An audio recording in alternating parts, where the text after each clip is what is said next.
Samantala, nakatakdang taniman ng mga puno ng buko, nara at iba pang seedling ang dating tapunan ng basura sa Dumpsite ng Bonuan, Dagupan City.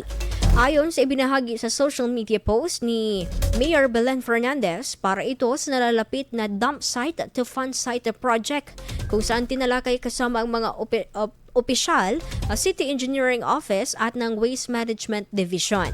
Kasama ang Department of Environment and Natural Resources ngayong buwan ng Setyembre, tatamnan ng nasa 1,500 na puno ng buko, nara at iba pang seedlings ang dump site sa tulong ng 1,200 na Girl Scouts.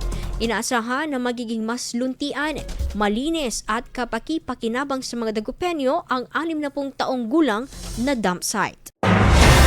IFM News. IFM News. IFM News.